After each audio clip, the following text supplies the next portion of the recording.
نعمت اللہ لا تحصوها صدق اللہ العظیم۔ حضرات علماء کرام، بزرگوں، بھائیوں اور عزیز بہنوں، میں نے اس وقت آپ کے سامنے قرآن کریم کی ایک آیت کا ٹکڑا جو سورہ ابراہیم کی ہے، اس کا کچھ حصہ تلاوت کیا ہے۔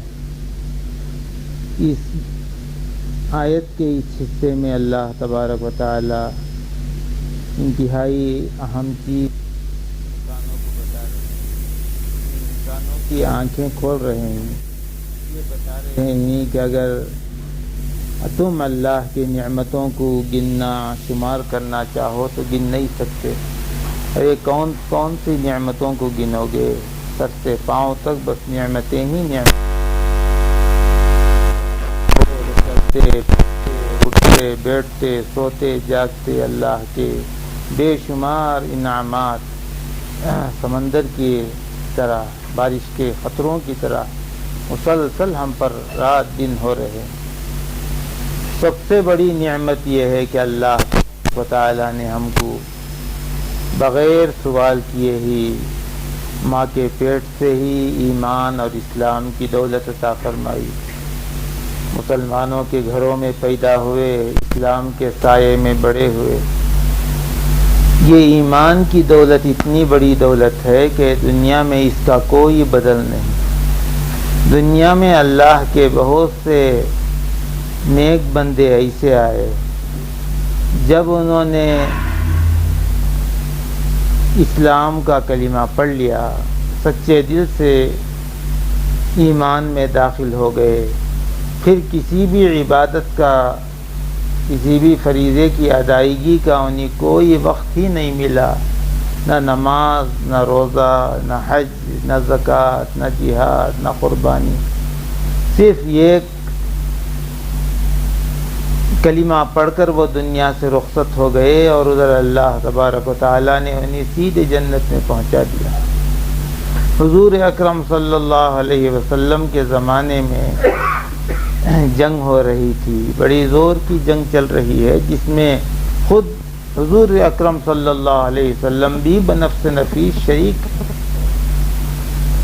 یہ ایک مشرک، یہ کافر کی نگاہ حضور پاک صلی اللہ علیہ وسلم کے چہرے اقدس پر پڑی تو بے ساختہ اس کے دل، اس کے زبان سے یہ کلمہ نکلا، ھذا الوجہ لیس بکذاب، یہ پیارا چہرہ کسی جھوٹے نبی اور رسول کا نہیں ہو سکتا۔ چنانچہ اس نے یہ کہا اور اسی وقت اس نے کلمہ طیبہ، کلمہ شہادت پڑھ لیا۔ ابھی وہ کلمہ شہادت پڑھتا ہی ہے، اشہد ان لا الہ الا اللہ و اشہد ان محمد رسول اللہ کہتا ہی ہے کہ اس کے بازو ایک مسلمان تھے، ان کی تلوار اس پر پڑی، بے خبری میں، لا علمی میں۔ تو اب وہ کلمہ پڑھنے والا دنیا سے رخصت ہو گیا۔ اب آپ سمجھ سکتے ہیں کہ وہ کہاں گیا۔ ظاہر بات ہے کہ اللہ تبارک و تعالیٰ نے سیدھے اسے جنت میں پہنچا دیا۔ جیسے واقعہ لکھا ہوا ہے کہ ایک شخص مدینہ منورہ میں آیا، مسجد نبوی میں آ کر کلمہ طیبہ پڑھ لیا۔ اب کلمہ پڑھنے کے بعد مسجد نبوی کے جو استاد تھے ان سے پوچھنے لگا کہ میں کلمہ طیبہ تو پڑھ چکا ہوں، اب بتاؤ کہ میں کیا کام کروں۔ تو وہاں کے استاد نے کہا کہ دیکھو تم کلمہ تو پڑھ چکے ہو، ابھی نماز کا وقت آنے کے لیے وقت ہے، اب تم یہ کرو کہ نماز کا وقت آنے سے پہلے کچھ قرآن پاک کو سیکھ لو تاکہ تم نماز پڑھ سکو اور قرآن کریم کی تلاوت کر سکو۔ چنانچہ وہ قرآن کریم کو پڑھنے کے لیے بیٹھ گیا اور استاد اسے سکھانے کے لیے بیٹھ گئے۔ چنانچہ وہ سکھا رہے ہیں اور یہ سیکھ رہا ہے، وہ پڑھا رہے ہیں، یہ پڑھ رہا ہے۔ اب پڑھتے پڑھتے اذان کا وقت آ گیا تو استاد نے اس سے کہا کہ دیکھو بھائی اب اذان ہونے والی ہے، اذان کے وقت میں ضروری ہے کہ اذان کا جواب دینا، مؤذن جو بات کہے، جو کلمہ کہے، آپ بھی اسی کو کہیے۔ اب انہوں نے کہا کہ اب تم قرآن پاک کو بند کر دو، اب اذان کا جواب دینا ضروری ہے۔ چنانچہ اس نے قرآن پاک کو بند کر دیا۔ جیسے ہی قرآن پاک کو بند کیا اور اذان کی آواز گونج اٹھی مسجد نبوی کے اندر، مؤذن نے کہا اللہ اکبر اللہ اکبر، اللہ سب سے بڑا ہے، اللہ سب سے بڑا ہے۔ چنانچہ انہوں نے جواب دیا۔ پھر مؤذن نے کہا اشہد ان لا الہ الا اللہ، تو اس شخص جو کلمہ پڑھنے والا تھا وہ اس کا جواب دیا۔ پھر مؤذن نے یہ کہا کہ اشہد ان محمد رسول اللہ، میں گواہی دیتا ہوں کہ محمد صلی اللہ علیہ وسلم اللہ کے رسول ہیں۔ اب یہ شخص، اب اس کے دل میں، اب اس کی نظر حضور صلی اللہ علیہ وسلم کے روضہ اطہر پر پڑی، گنبد خضرا پر نظر پڑی۔ اب اندر سے حضور اکرم صلی اللہ علیہ وسلم کی محبت جوش مارنے لگی۔ اب یہ شخص چاہتا تھا کہ ضبط کروں، لیکن ضبط نہیں کر سکا، یہ ایک چیخ ماری اور اس کا انتقال ہو گیا۔ اب آپ سمجھ سکتے ہیں کہ یہ کہاں گیا۔ ظاہر بات ہے کہ اللہ تبارک و تعالی نے بلا حساب و کتاب اسے جنت میں پہنچا دیا، حالانکہ سوائے کلمہ طیبہ پڑھنے اور قرآن کریم کی کچھ آیتیں سیکھنے کے سوا کوئی کام کرنے، کوئی عبادت کا اسے وقت ہی نہیں ملا۔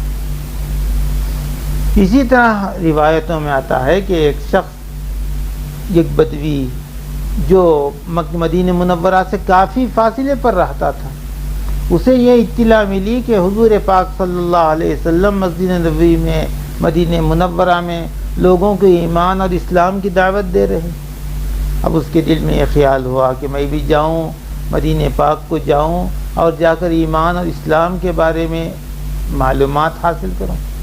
چنانچہ وہ بہت دور فاصلے پر رہتا تھا، بڑی مشکلات اٹھا کر وہ مسجد نبوی میں پہنچا، مدینہ منورہ میں آیا۔ اب آ کر لوگوں سے پوچھنے لگا این رسول اللہ صلی اللہ علیہ وسلم، حضور اکرم صلی اللہ علیہ وسلم کہاں ہیں، کون ہیں؟ اس لیے کہ باہر کا آدمی تھا، پہچانتا نہیں تھا۔ تو لوگوں نے اس کو حضور صلی اللہ علیہ وسلم کا بتا دیا کہ دیکھو مسجد نبوی میں جاؤ، چلے جاؤ، وہاں نبی صلی اللہ علیہ وسلم موجود ہیں، وہاں آپ کی ملاقات ہو سکتی۔ چنانچہ یہ شخص مسجد نبوی کے اندر گیا اور حضور صلی اللہ علیہ وسلم سے ملا اور مل کر کہنے لگا کہ اے اللہ کے رسول صلی اللہ علیہ وسلم، میں بہت دور سے آتا ہوں، بڑی مشکلات اٹھا کر میں آپ تک پہنچا ہوں، یہاں تک کہ میرے پاس کھانے پینے کا بھی کوئی سامان نہیں تھا، کھانے پینے کا بھی کوئی سامان نہیں تھا، درختوں کے پتوں کو چبا چبا کر میں نے اپنا پیٹ بھرا ہے۔ تو نبی صلی اللہ علیہ وسلم نے اس سے پوچھا کہ بھائی تم کیوں آئے ہو، کیا مقصد لے کر آئے ہو؟ تو اس نے کہا کہ یہی ایمان کیا ہے، اسلام کیا ہے، بس یہ معلومات کرنے کے لیے آیا ہوں۔ تو اب حضور صلی اللہ علیہ وسلم خوش ہو گئے، اسے بٹھا کر ایمان اور اسلام، اللہ کی کتنی بڑی نعمتیں ہیں، اسے سمجھایا۔ جب بات اس کی سمجھ میں آ گئی تو وہ دل سے، زبان سے کلمہ طیبہ پڑھ لیا۔ اب کلمہ پڑھنے کے بعد اس کے دل میں یہ بات آئی کہ جو کلمہ میں پڑھ چکا ہوں، جو نعمت مجھے مل چکی ہے، جس اسلام میں داخل ہو چکا ہوں، یہ دین، یہ اسلام کو میں جلد سے جلد اپنے گھر والوں کو، اپنے قبیلے والوں کو، اپنے بستی والوں کو جا کر پہنچاؤں۔ چنانچہ وہ یہ پاک مقصد لے کر حضور صلی اللہ علیہ وسلم سے دعا کرایا اور آپ سے مصافحہ کر کے اپنی اونٹنی پر سوار ہو کر روانہ ہو۔ ابھی وہ تھوڑی ہی دور چلا ہوگا کہ اچانک وہ اپنی اونٹنی سے گرا اور اس کا انتقال ہو گیا۔ صحابہ کرام نبی صلی اللہ علیہ وسلم کی خدمت میں پہنچے اور آ کر عرض کیا کہ یا رسول اللہ، ابھی جو شخص آپ کی خدمت میں پہنچا تھا، ایمان اور اسلام کے بارے میں معلومات حاصل کر رہا تھا، زیادہ دور نہیں، قریب ہی تھا کہ وہ اپنی اونٹنی سے گرا اور اس کا انتقال بھی ہو گیا۔ تو یہ سننے کے بعد نبی صلی اللہ علیہ وسلم تشریف لائے دیکھنے کے لیے، دیکھا اور دیکھنے کے بعد صحابہ کرام سے فرمایا کہ اگر تم میں سے کوئی کسی جنتی کو دنیا میں دیکھنا ہے تو اس کو دیکھ لو، یہ جنتی ہے۔ دیکھیے، سوائے کلمہ طیبہ پڑھنے کے کسی بھی عبادت، کسی بھی فریضے کی ادائیگی کا اسے کوئی موقع ہی نہیں ملا، نہ نماز پڑھا، نہ روزہ، نہ حج، نہ زکوٰۃ، نہ جہاد، کچھ نہیں، صرف یہ کلمہ پڑھ کر چلا تھا اور صدق دل سے کلمہ طیبہ پڑھنا اس کو جنت میں پہنچا دیا، جس کی بشارت و خوشخبری حضور صلی اللہ علیہ وسلم دے رہے۔ تو معلوم ہوا کہ ایمان کی دولت جو اللہ تبارک و تعالیٰ نے ہم کو عطا کی ہے، یہ کوئی معمولی نعمت نہیں ہے، بہت بڑی زبردست نعمت ہے۔ تو پھر اب غور کیجئے کہ اتنی بڑی نعمت اللہ تبارک و تعالیٰ نے ہم کو دی ہے، تو کیا اللہ تبارک و تعالیٰ ہم سے یہ سوال نہیں کریں گے قیامت کے دن کہ ہم نے تم کو کیسی بڑی نعمت دی تھی؟ ہم نے تم کو ایمان اور اسلام کی دولت عطا کی، ہم نے تمہارے تعلیم و تربیت کے لیے ایک بہترین رسول بھیجا، اور تمہاری کی ہدایت کے لیے قرآن کریم کو بھیجا۔ یہ سب ملنے کے بعد تم نے کیا کیا؟ اس کا ہمارے پاس کوئی جواب بھی ہے؟ اللہ والے بزرگان دین اولیاء اللہ کے سوچنے سمجھنے کا کیا انداز ہوتا تھا؟ ایک واقعہ عرض کرتا ہوں۔ حضرت جنید بغدادی رحمۃ اللہ علیہ اکابر اولیاء اللہ میں سے گزرے، ان کی مجلس ہو رہی تھی، مریدین جمع تھے، حضرت ان کو وعظ و نصیحت فرما رہے تھے۔ یہ ایک عورت آئی برقع اوڑھ کر آئی، آ کر دور کھڑی ہو کر حضرت کو آواز دی، حضرت میں آپ سے ایک بات کرنا چاہتی ہوں، لیکن وہ بات میں مجمع میں آ کر سب کے سامنے نہیں کہہ سکتی، یہ کہ وہ ہے تو وہ چھپا کر بولنے کی بات ہے۔ اگر آپ تنہائی میں سے مل لیں تو میں دو بات کر کے چلے جاؤں گی۔ چنانچہ حضرت جنید بغدادی رحمۃ اللہ علیہ اٹھ کر چلے گئے، جا کر وہاں کھڑے ہو کر اس سے پوچھا کہ بتا کیا بات کرنا چاہتی ہو، کیا بات بولنا چاہتی ہو؟ تو اس نے کہا کہ حضرت دیکھو، میں جو ہے عورت ہوں، لیکن میں دنیا کے حسین ترین عورتوں میں میرا شمار ہوتا، انتہائی حسین، انتہائی خوبصورت عورت ہوں، لیکن میری سمجھ میں نہیں آتا کہ یہ کیا ہو گیا ہے کہ میرا شوہر میرے اتنے حسین ہونے کے باوجود مجھے چھوڑ کر فاحشہ عورتوں کی طرف بھاگتا ہے۔ میری سمجھ میں نہیں آتا کہ ایسا کیوں کر رہا ہے وہ۔ اب وہ یہ کہہ کر اپنا جمال بتانے کے لیے اپنے برقعے کا نقاب اٹھا کر الٹ کر کہی کہ دیکھو میں جو کہتی ہوں غلط کہتی ہوں یا صحیح کہتی ہوں، میں حسین بھی ہوں یا نہیں ہوں۔ اب یہ بتانے کے لیے جیسے ہی اس نے نقاب کو اوپر سرکائی تو حضرت جنید بغدادی رحمۃ اللہ علیہ ایک چیخ ماری اور دھڑام سے گر گئے۔ مریدین بھاگے، حضرت کو سنبھالا، اٹھایا، جا کر سلایا، حضرت کے چہرے پر پانی کے چھینٹے ڈالا، کچھ پنکھا جھیلا۔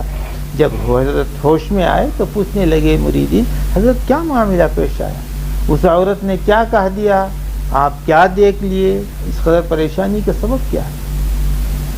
تو حضرت جنید بغدادی رحمۃ اللہ علیہ لوگوں سے کہا کہ بھائی بات یہ ہے کہ اس عورت نے مجھ سے یہ کہا کہ میں دنیا کے حسین ترین عورتوں میں میرا شمار ہوتا ہے، بہت حسین ہوں، بڑی خوبصورت عورت ہے، لیکن میری سمجھ میں نہیں آتا کہ اتنی حسین ہونے کے باوجود میرا شوہر مجھ سے کیوں نہیں محبت کرتا ہے، مجھے چھوڑ کر فاحشہ عورتوں کی طرف وہ کیوں بھاگ رہا ہے؟ یہی بات میری سمجھ میں نہیں آ رہی ہے۔ اب وہ مجھے بتانے کے لیے اپنا نقاب اٹھائی کہ دیکھو میں حسین بھی ہوں یا نہیں۔ تو جیسے ہی اس نے اپنا نقاب اٹھایا تو حضرت جنید صاحب فرماتے ہیں کہ مجھے یہ خیال آیا کہ جس طرح سے آج یہ عورت مجھے اپنا جمال بتا رہی ہے، اگر کل قیامت کے دن اللہ تبارک و تعالی مجھے اپنا جمال بتائے اور مجھ سے یہ کہے کہ اے جنید، مجھ جیسا حسین، مجھ جیسا جمیل، مجھ جیسا محسن اعظم، مجھ جیسے پروردگار کے ہوتے ہوئے دنیا میں تم کیوں دنیا میں غیر اللہ کی محبت تم اپنے دل میں رکھا، مجھے چھوڑ کر کیوں تم دنیا والوں کی طرف دوڑتے تھے؟ تو اگر اللہ تبارک و تعالی قیامت کے دن مجھ سے یہ سوال کرے تو میں کیا جواب دوں گا؟ بس یہ سوچنا تھا کہ مجھے میرا سر چکرانے لگا، مجھے سمجھ میں نہیں آیا پھر کیا ہوا۔ دیکھیے یہ اللہ والوں کے دلوں میں کس قدر اللہ کی محبت تھی، آخرت، وہاں کے حساب و کتاب، جنت دوزخ پر کس قدر یقین تھا۔ آج ہم لوگ کتنے واقعات سنتے ہیں، کتنے واقعات پڑھتے ہیں، دیکھتے ہیں، رات دن ہم پر اللہ کے انعامات ہو رہے ہیں، احسانات ہو رہے ہیں، ہم کو خبر بھی نہیں۔ بتائیے کہ جب اتنے انعامات اللہ کی طرف سے ہو رہے ہیں، ہم پر اللہ تبارک و تعالی ہم سے سوال کریں کہ میں نے تم پر دنیا میں نعمتوں کا سمندر کھول رکھا تھا، تم نے کیا کیا؟ تو اگر اللہ کی طرف سے یہ سوال ہو تو ہمارے پاس کیا جواب؟ کیا سوال نہیں ہوگا؟ ضرور ہوگا۔ قرآن کریم نے پہلے ہی ہم کو بتا دیا کہ قیامت کے دن ایک سوال ہونے والا ہے۔ وہ کیا؟ فرمایا کہ ثم لتسألن یومئذ عن النعیم، قیامت کے دن تم دنیا میں دنیاوی نعمتوں کے بارے میں ضرور تم سے پوچھو گی، ضرور سوال کیے جاؤ گے، ضرور اللہ تعالیٰ تمہارے سے پوچھیں گے۔ حدیث میں ہے کہ حضور اکرم صلی اللہ علیہ وسلم فرماتے ہیں کہ قیامت کے دن اللہ تبارک و تعالیٰ اپنی ایک ایک نعمت کھول کھول کر وہ انسانوں کے سامنے رکھیں گے، پوچھیں گے کہ اے انسان، میں نے تم کو دنیا میں یہ نعمتیں دے رکھا تھا، یہ انعامات تھے، بتاؤ تم نے میرے انعامات کو کیسے خرچ کیا؟ میری اطاعت و فرما برداری میں خرچ کیا یا میرے ساتھ بغاوت و سرکشی میں خرچ کیا، گناہوں میں خرچ کیا؟ تو بتائیے کہ ہمارے پاس کیا جواب ہے؟ تو حضور اکرم صلی اللہ علیہ وسلم فرماتے ہیں کہ انسان کو دنیا میں جو صحت ملی ہے، قیامت کے دن اس کے بارے میں سوال ہونے والا ہے۔ ٹھنڈا پانی جو اللہ کی طرف سے ہم کو مل رہا ہے، جو ہم پی رہے ہیں، اس کے بارے میں بھی سوال ہونے والا ہے۔ حکیم الاسلام حضرت مولانا قاری محمد طیب صاحب رحمۃ اللہ علیہ کے مواعظ میں میں نے یہ حکایت پڑھی ہے، واقعہ پڑھا ہے، قصہ تو حضرت نے علامہ مولانا جلال الدین رومی رحمۃ اللہ علیہ کے حوالے سے لکھا ہے کہ بنی اسرائیل میں ایک شخص تھا، عابد تھا، زاہد تھا۔ اب اس کے ساتھ دنیاوی مصروفیات تھیں، بیوی بھی تھے، بچے بھی تھے، گھر بھی تھا، دوست احباب سب میں مشغول تھا۔ اب آدمی کے ساتھ دوست ہو، احباب ہو، بیوی ہو، بچے، کھلانا پلانے کی ذمہ داری ہے تو پھر عبادتوں میں کوتاہی ہوتی ہے۔ اب اس کے دل میں خیال آیا کہ یہ جو وقت بھی بچوں کی نگرانی میں، کھلانے پلانے کمانے میں گزرتی ہے، اگر یہ وقت بھی میں اس کو فارغ کر لوں، اگر یہ وقت بھی میں اللہ کی یاد میں لگا دوں تو کیا اچھا ہوگا۔ چنانچہ ارادہ کر کے بیوی بچے سب چیزوں کو چھوڑ دیا، مال دولت سب کو لات مار کے اللہ کی راہ میں نکل کھڑا ہوا، اس لیے کہ اس زمانے میں اس کی اجازت تھی۔ بالخصوص حضرت سیدنا عیسیٰ علیہ السلام کے زمانے میں کوئی آدمی دنیا سے بالکل الگ تھلگ ہو کر جا کر الگ بیٹھ جاتا تھا تو یہ چیز اس کے لیے بہت بڑی چیز تھی، بڑی قابل قدر عبادت سمجھی جاتی تھی، لیکن اس شریعت میں اس کی اجازت نہیں۔ حضور اکرم صلی اللہ علیہ وسلم نے فرمایا کہ لا رہبانیت فی الاسلام، اسلام میں رہبانیت نہیں ہے۔ رہبانیت تو پہلی قوموں میں تھی، اسلام میں اس کی اجازت نہیں۔ اسلام یہ حکم کرتا ہے کہ بھی بچوں کو بھی پالو، پرورش کرو، دوست احباب کی بھی خبر گیری کرو، کمانے کی بھی فکر کرو، سارے کام کرو، لیکن اللہ کا حق بھی ادا کرو، بندوں کے حق بھی ادا کرو اور ساتھ ہی ساتھ اللہ کے حقوق ہے۔ یہ ہے کمال۔ وہ کمال نہیں جو بھی بچوں کو چھوڑ کر الگ جا کے بیٹھ جانا، کمال نہیں۔ کمال کی چیز یہ ہے کہ سارے ذمہ داریاں انسان کے ساتھ لگی ہوئی ہوں، اس کے ساتھ ساتھ آدمی اللہ کا حق بھی ادھر ادا کرے، حقوق العباد کا، بندوں کا حق بھی ادا کرے۔ یہ ہے کمال کی چیز۔ چونکہ اس وقت اس کی اجازت تھی اس لیے وہ سب چیزوں کو چھوڑ دیا، نکل گیا اور ایسی جگہ پہنچ گیا، بالکل ایک ایسے ٹیلے میں پہنچ گیا جو اطراف سمندر کے بیچوں بیچ پہنچ گیا۔ پہنچ کر ایک ٹیلا تھا، ایک پہاڑی علاقہ، ایک جسے کہتے ہیں ایک جزیرہ، وہاں پہنچ گیا۔ پہنچ کر ایسی جگہ پہنچ کر اب وہ عبادت میں لگ گیا کہ ایسی جگہ جا کر عبادت کروں کہ میرے اللہ کے علاوہ کوئی میری عبادت کو دیکھنے والا نہ۔ ظاہر بات ہے کہ اس ٹیلے میں جہاں کوئی نہ ہو کہ اللہ کے سوا اور کون جان سکتا ہے۔ اور وہ بتانے کا مقصد بھی کیا ہے؟ صرف اللہ کو اپنا اپنی عبادت بتانا چاہتا تھا۔ جب وہ وہاں پہنچ گیا، اب اطراف کڑوا پانی ہے، سمندر کا پانی، اب بیچ میں ایک تھوڑی سی جگہ ہے جو ایک پہاڑی علاقہ ہے، تو اللہ تبارک و تعالیٰ نے وہاں اس کے لیے پانی کا انتظام کیا، اندر سے ایک میٹھے پانی کا چشمہ جاری کر دیا پہاڑ سے، اب وہ روزانہ پی لیتا۔ اب وہاں ایک درخت پیدا کر دیا اللہ تبارک و تعالیٰ نے، ایک انار کا درخت، روزانہ ایک درخت انار کا توڑتا کھا لیتا۔ چنانچہ اسی طرح وہ عبادت کرتے کرتے 500 سال گزر گئے، 500 سال تک عبادت کرتا رہا۔ 500 سال گزرنے کے بعد اسے احساس ہوا کہ اب میرے موت آنے والی ہے، احساس ہو گیا، اللہ کی طرف سے معلوم ہوا کہ موت آنے والی ہے۔ تو اب معلوم ہوا کہ موت آنے والی ہے، اللہ سے دعا کیا کہ اے اللہ مجھے سجدے کی حالت میں میری روح کو قبض کر، سجدے کی حالت میں روح قبض کر، پھر میرے جسم کو، میرے بدن کو، میرے باڈی کو قیامت تک سجدے ہی کی حالت میں برقرار رکھ۔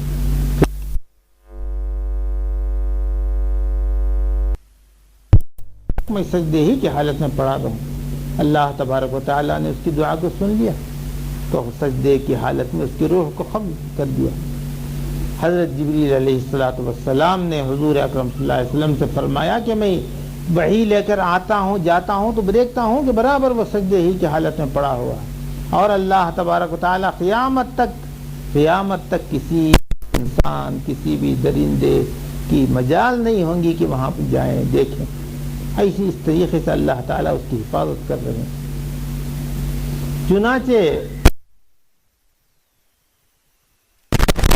کہ جب اس کا انتقال ہو گیا، اللہ کے سامنے پیشی ہوئی، اللہ تبارک و تعالیٰ نے اس سے فرمایا کہ اے میرے بندے، میں تجھے محض فضل و کرم سے تجھے بخش دیا، اب میں اپنے فضل و کرم سے میں تجھے جنت میں داخل کرتا ہوں۔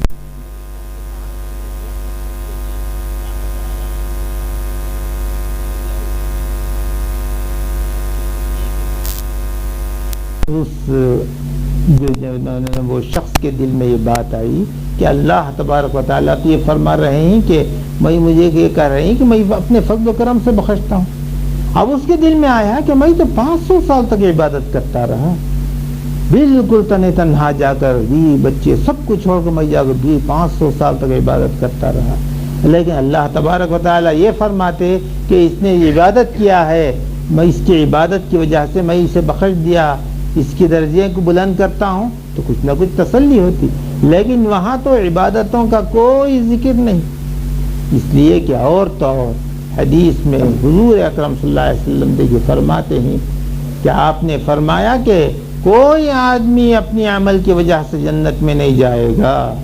تو حضرت عائشہ صدیقہ رضی اللہ تعالی عنہ سن کر پوچھتی ہیں کہ آپ بھی یا رسول اللہ، ہم لوگ تو چھوڑو ہیں، آپ دونوں جہاں کے سردار ہیں، آپ تو رحمت للعالمین ہیں، آپ تو رات بھر کھڑے ہو کر عبادتیں کرتے ہیں، کیا آپ بھی اپنی عبادت کی وجہ سے جنت میں نہیں جائیں گے؟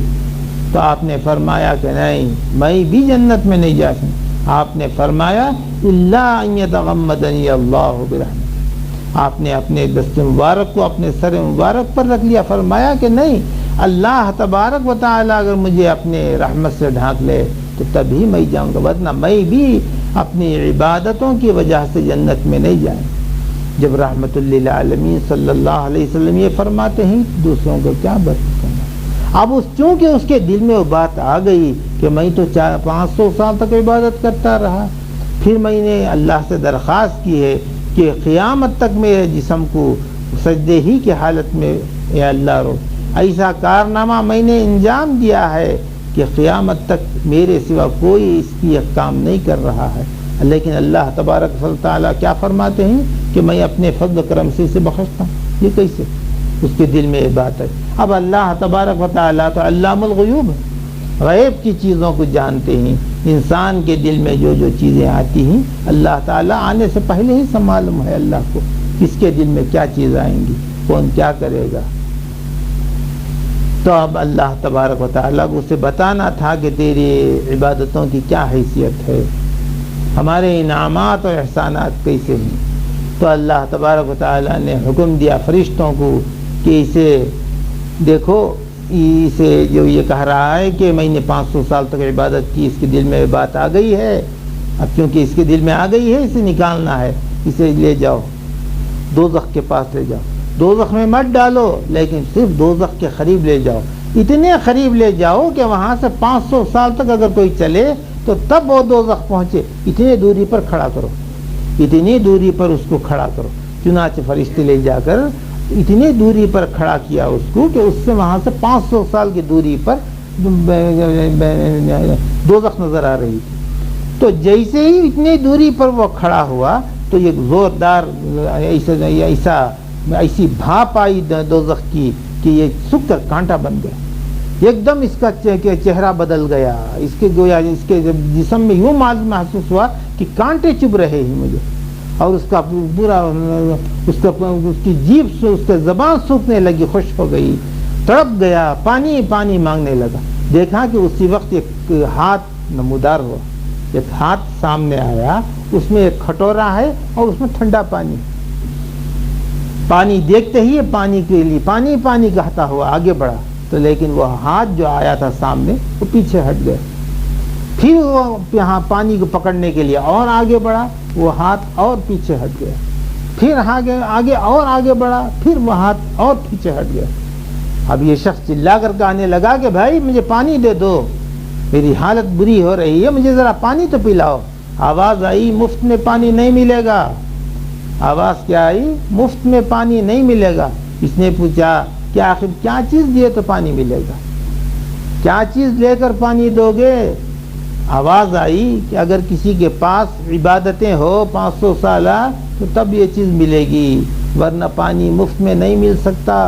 اس نے فوراً یہ کہا کہ ہاں میرے پاس ہے 500 سالہ عبادت, میرے 500 سالہ عبادت میں دینے کے لیے تیار ہوں.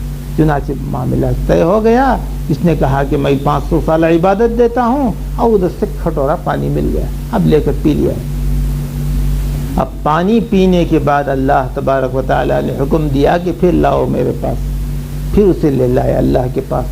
اللہ تبارک و تعالیٰ نے اس سے کہا کہ دیکھ تو نے 500 سال تک عبادت کی, تو نے 500 سال تک عبادت کی, اور آج جو تیرے سامنے کھٹورا پیش ہوا, اب اس کو تجھے معلوم ہوا کہ یہ کھٹورا پانی ملتا ہے 500 سالہ عبادت دینے پر. تو نے اپنی مرضی سے یہ کہا کہ میرے پاس 500 سالہ عبادت موجود ہے, میں خوشی سے دینے کے لیے تیار ہوں. ہم نے یہ نہیں کہا کہ تجھے دینا ہے, لیکن تو نے ہی اپنی مرضی سے دیا تھا اور لے کر پی لیا. تو نے 500 سال عبادت کی اور ہم نے تجھے ایک کھٹورا پانی دے دیا. تو گویا برابر معاملہ برابر ہو گیا. تیری طرف سے عبادت, ہماری طرف سے ایک کھٹورا پانی, ہم معاملہ برابر ہو گئے. اب اللہ تبارک و تعالیٰ اس سے کہنے لگے کہ بتا کتنے لاکھ کٹورے تجھے دنیا میں ملے ہیں, کتنے لاکھ کٹورے پانی پیا ہے, اس کے لیے تیرے پاس کیا ہے بتا. کتنے سجدے ہیں, کتنے رکوع ہیں, کتنے نماز, کتنے سالہ عبادت ہیں, لا بتا. اب جو تجھے جو وہاں ایسے جگہ بالکل کھارے پانی میں جو پانی کو ملتا تھا, وہ کون تجھے دے جاری کیا تھا؟ یہ ہمارا کمال تھا یا تیرا کمال تھا؟ اب وہاں جو تو یہ وہ جو روزانہ انار ملتا تھا, بتا کہ کتنے انار کھایا ہے, کتنے لاکھ دانے تو اس کے کھایا ہے, یہ کون پیدا کیا تھا؟ اب اس کے لیے تیرے لیے کیا ہے عبادتیں بتا. اب اس کے لیے تیرے پاس کیا عبادتیں؟ پھر عبادت کرنے کی قوت کس نے دی تھی؟ تو جو دیکھتا تھا وہ دیکھنے کی طاقت و قوت, پکڑنے کی طاقت و قوت, سننے کی طاقت و قوت, بولنے کی طاقت و قوت, یہ کہ ایک سانس جو تجھے آتا تھا جس سے تیری زندگی برقرار تھی, اس کے لیے تو نے کیا عبادتیں کی؟ اور 500 سال تک جو تجھے ہم نے رکھا تھا, تیری حفاظت کی, یہ کس کا کام تھا؟ پھر تیرے سجدے کی حالت میں تیری روح کو قبض کرنا, پھر قیامت تک تیری بدن کو حفاظت, یہ سب بتا کے کس کا کمال ہے. اب اس کے لیے تیرے پاس کیا ہے؟ اب یہ سن کر وہ لرز جائیں گا, کانپ جائیں گا, ہدر جائیں گا, سمجھ جائیں گا کہ بس میں تو ڈوبا ہی, بس تو میرے پاس اب تو کچھ بھی نہیں رہا. چلائیں گا کہ اے اللہ بس اپنی رحمت سے مجھے بخش دے, رحمت سے میں تو بالکل خالی ہاتھ ہوں, میرے پاس کچھ بھی نہیں. تو دیکھیے یہ ہوتی ہے اللہ کے انعامات و احسان. حضرت بہلول مجنون رحمۃ اللہ علیہ ایک بہت بڑے اللہ والے گزرے. ایک مرتبہ ہارون رشید کے پاس پہنچے. ہارون رشید نے ان سے کہا کہ کچھ نصیحت کرو. اب وہ وقت میں ہارون رشید کے پاس ایک گلاس تھا اور اس میں کچھ شربت تھا. تو ہارون رشید اس سے کہنے لگے کہ بھائی دیکھو امیر المؤمنین, اگر آپ کسی جنگل میں پہنچ گئے، وہاں آپ کو پیاس کی شدت لگ رہی ہے، پانی نہیں ہے، بتاؤ اگر کوئی جو ہاتھ میں آپ کا گلاس ہے کوئی یہ کہے کہ اس میں پانی ہے، اور کر کے بتاؤ کہ کتنی دولت لے کر، کتنی رقم دے کر آپ یہ کٹورا پانی، آپ یہ گلاس پانی لے سکتے۔ تو انہوں نے کہا کہ غور کر کے کہ گویا آدھی سلطنت و حکومت دے کر میں یہ گلاس لے کے پانی پی لوں گا۔ اب حضرت بہلول کہنے لگے بھائی اچھا یہ بتاؤ، اب وہ پانی تو آپ نے لے کر پی لیا، پانی پینے کے بعد اگر اب اس کے بعد اب پیشاب نہیں ہو رہا، پیشاب کے لیے تڑپ رہے ہیں، پیشاب کے لیے پریشان ہیں، اب ایسے وقت میں کوئی آئے یہ کہے کہ اگر تمہارا پیشاب ہونا ہے تو کیا دو گے، بتاؤ کہ کیا دیں گے؟ اس نے کہا کہ اور آدھی سلطنت جو ہے وہ دے دوں گا، اگر زندہ رہوں گا تو پھر سلطنت و حکومت، اگر زندہ ہی نہیں رہوں گا تو کیا کروں سلطنت و حکومت، سلطنت رہے یا نہ رہے جان تو بچ جائے، تو وہ آدھی سلطنت بھی دے دوں گا۔ تو حضرت بہلول رحمۃ اللہ علیہ کہنے لگے کہ دیکھو یہ گلاس پانی جو تم پیتے ہو اور نکالتے ہو پیشاب کے ذریعے سے، گویا تمہاری سمجھو کہ پوری سلطنت و حکومت گویا یہی ہے۔